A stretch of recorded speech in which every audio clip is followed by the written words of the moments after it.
कक्षा 6 से बीएससी तक की भौतिक विज्ञान, गणित और विविध प्रतियोगी परीक्षाओं हेतु रीजनिंग एवं गणित की कक्षाएं निःशुल्क प्राप्त करें।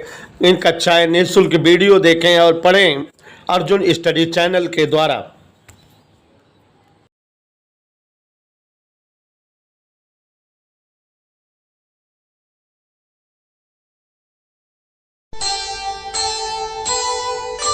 कर्म करे किस्मत बने, जीवन का यह मर्म, प्राणी तेरे हाथ में, तेरा अपना कर्म, तेरा अपना।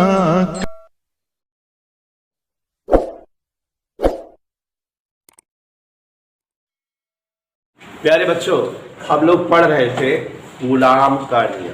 कूलाम का नियम अच्छे से पढ़ चुके हैं। सुचिंता जी याद ही हो चुका है कि अगर वायु या निर्वात में कोई दो बिंदु आवेश जो स्थिर हो रखे हो तो उनके बीच लगने वाला वैद्युत बल F उन दोनों आवेशों के आवेशी परिमाण के गुणनफल के समान हो।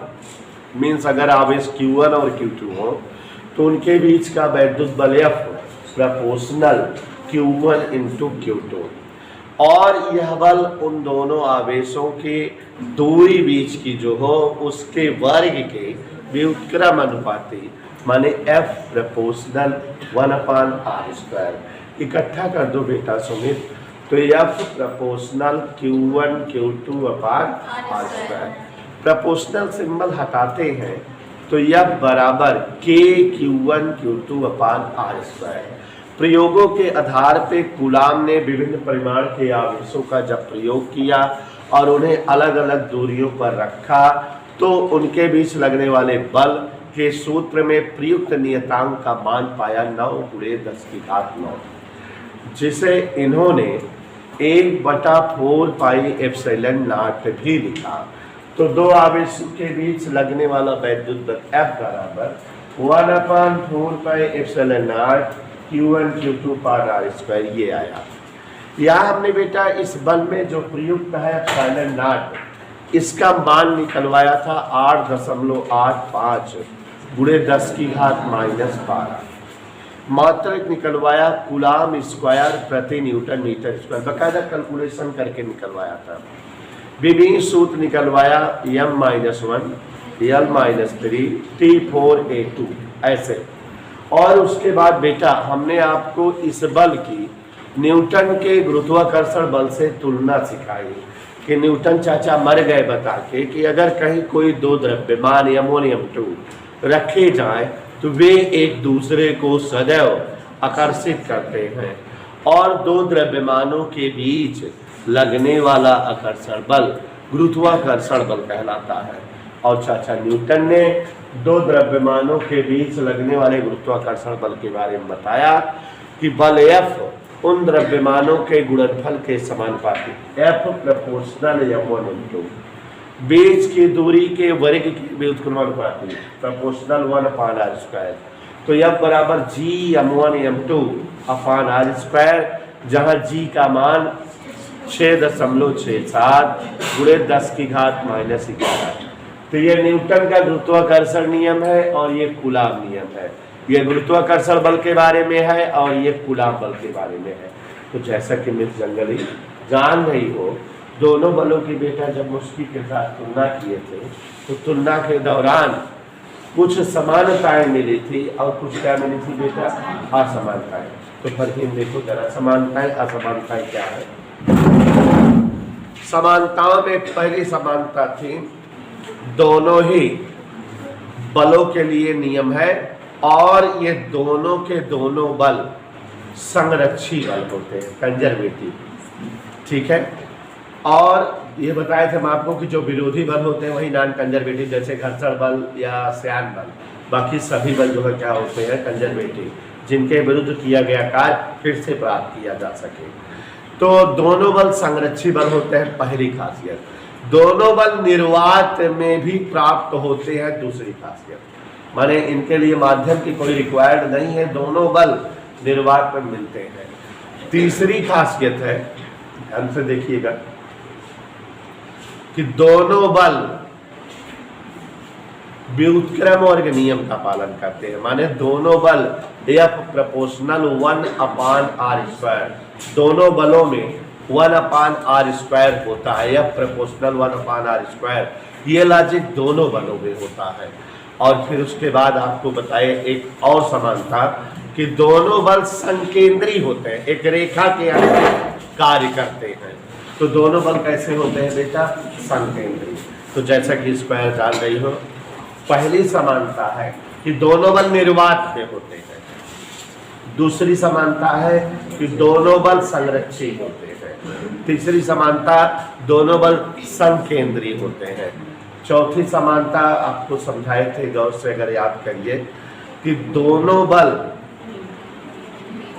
व्युत्क्रम वर्ग नियम का और न्यूटन के एक्शन रिएक्शन लॉ को भी फॉलो करते हैं।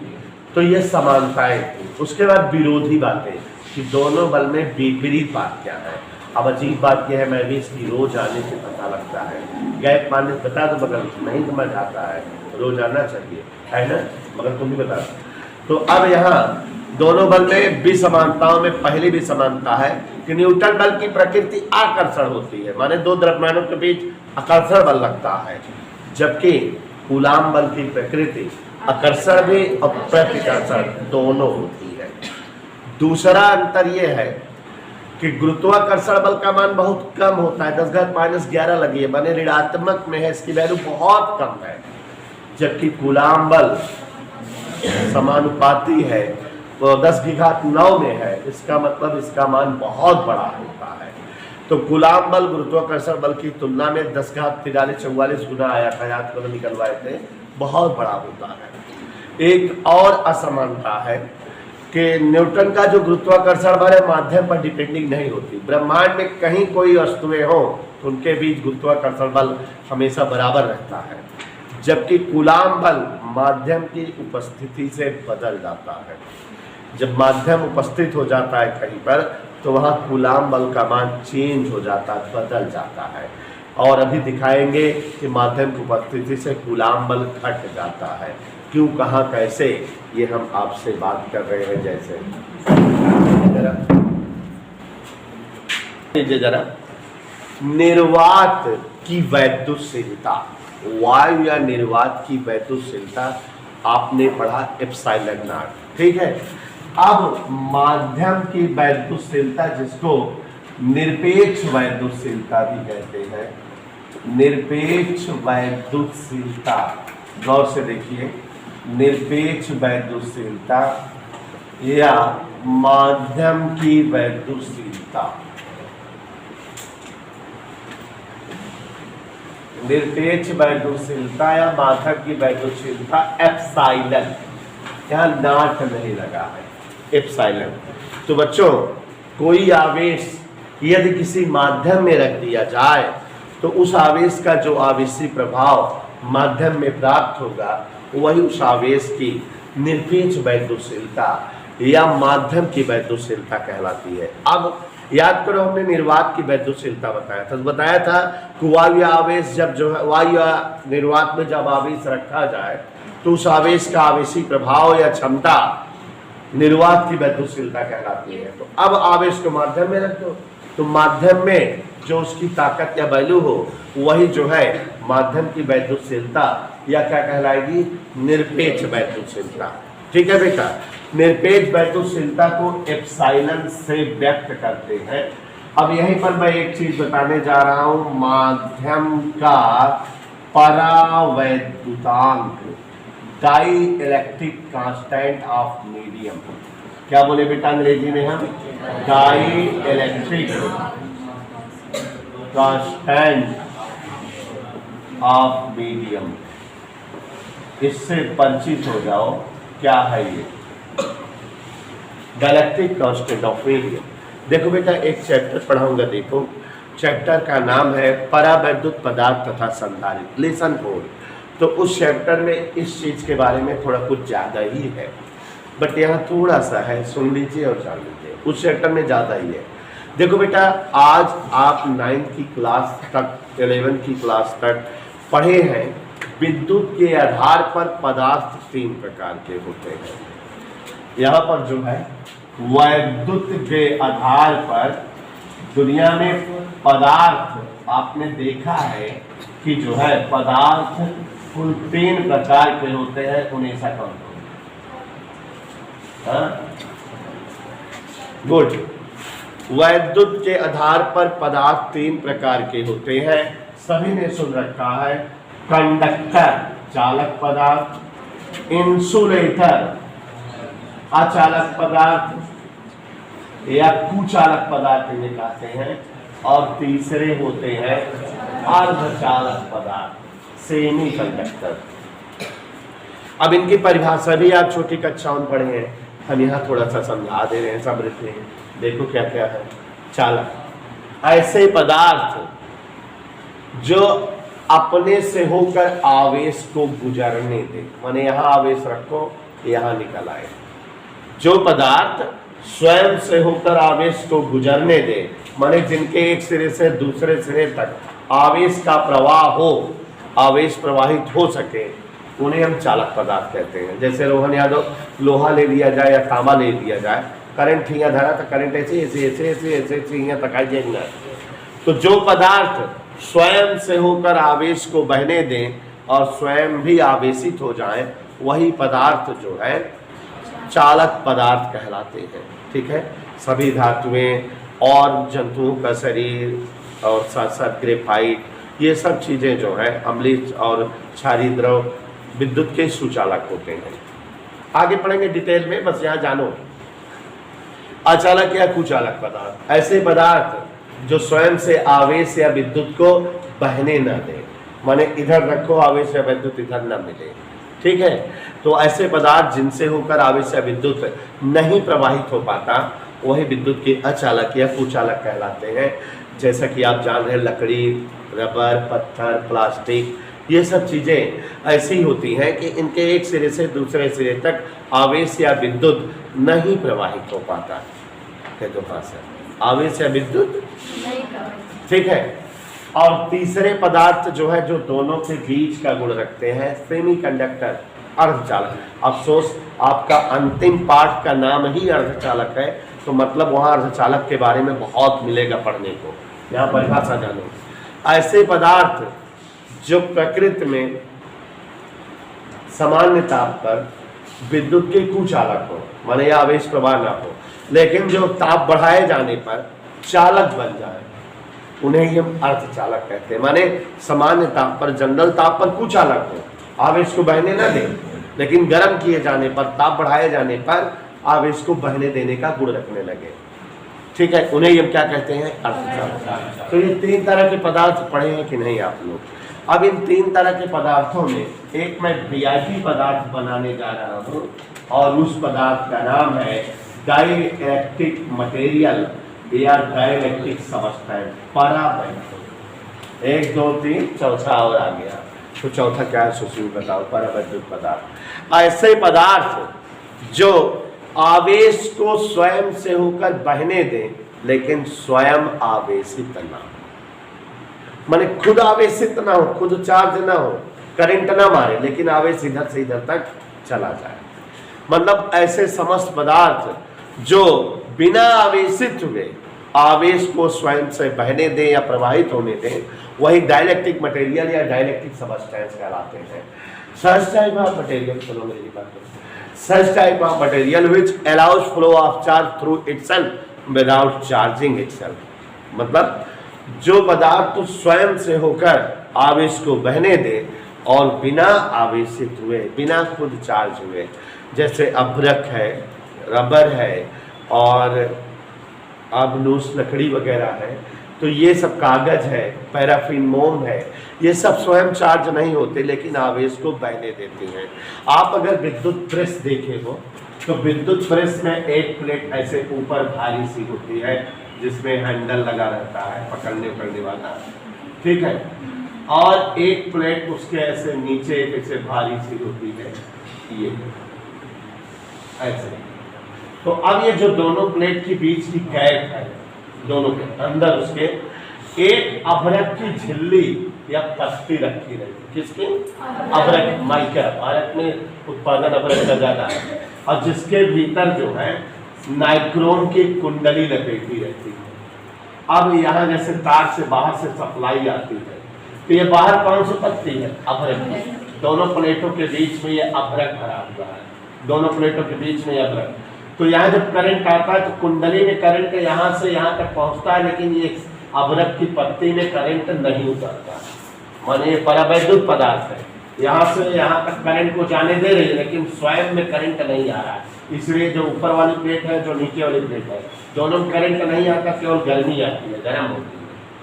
ठीक है, नहीं तो करंट यहाँ आता तो ये प्लेट और ये प्लेट दोनों करंट न मारने लगती, लेकिन प्रेस करते हुए करंट कहाँ मारती है। कभी कभार ये जो है पत्ती जो झिल्ली है फट उठ जाती है, तो ऊपर नीचे टच हो जाता, तब करंट आने लगता है कभी कभी। तो ये आप समझ रहे हैं कि यही चीज है अभ्रक या माइका जो है परावैद्युत पदार्थ है। तो ऐसे पदार्थ जो स्वयं बिना आवेशित हुए स्वयं से होकर आवेश को बहने दे, उन्हें हम क्या कहते हैं? परावैद्युत पदार्थ। ठीक, और अब बच्चों माध्यम की वैद्युतशीलता माने निरपेक्ष वैद्युतशीलता क्या है? एप्सिलॉन। निर्वात की वैद्युतशीलता एप्सिलॉन नाम, दोनों का अनुपात परावैद्युतांक कहलाता है। Dielectric constant. क्या बोल रहे हैं? ध्यान सुनो। किसी माध्यम की निरपेक्ष वैद्युतशीलता एप्सिलॉन और वायु या निर्वात की वैद्युतशीलता एप्सिलॉन नॉट का अनुपात उस माध्यम का परावैद्युतांक कहलाता है। बात समझ में आ रही है? तो अब अगर हम तिरछा गुणा करेंगे तो एप्सिलॉन बराबर आ जाएगा के एप्सिलॉन नॉट। तो ये जो एप्सिलॉन है इसकी वैल्यू क्या जानते रहा करोगे? के एप्सिलॉन नॉट। एप्सिलॉन की वैल्यू क्या जानते रहोगे? एक और बात कि क्या है? माध्यम का परावैद्युतांक। इसकी परिभाषा कैसे दोगे? माध्यम की वैद्युतशीलता और निर्वात की वैद्युतशीलता का अनुपात उस माध्यम का परावैद्युतांक कहलाता है। और बच्चों वायु या निर्वात अगर हो, वायु या निर्वात कहीं भी, तो उस माध्यम वायु या निर्वात के लिए के का मान 1 होता है, और अचालक या कुचालक पदार्थ हो तो के का मान अनंत होता है, और सुचालक पदार्थ हो तो के का मान अनंत से कम होता है। इधर के लिए तो परावैद्युतांक के का मान कब 1 होता है? जब माध्यम वायु या, तो वायु या निर्वात के लिए के का मान 1, और सुचालक पदार्थों के लिए अनंत से कम, और कुचालक के लिए अनंत। इधर क्लियर? के का मान ये होता है। अब इसको उनैसा जी बताए कि ये इतना बातें समझ में आई सभी को? हाँ, अब ये जो है बात ये उठ रही है कि सर जी ने इसको वाई बताया, क्यों बताया?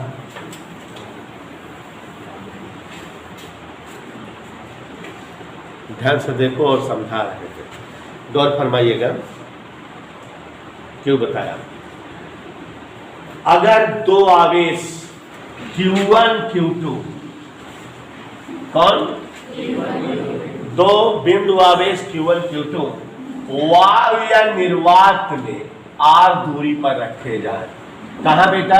चाहे वायु में चाहे निर्वात में। देखो ये जो चीजें बता रहे हैं बकवास टाइप की लग रही है, लेकिन टेक्निकल है। स्कूल वगैरह में पढ़ाते हैं, टीचर क्लियर नहीं करते, बहुत तेज पढ़ा देते हैं, समझ नहीं आता, इसलिए हम पढ़ा रहे हैं, समझो।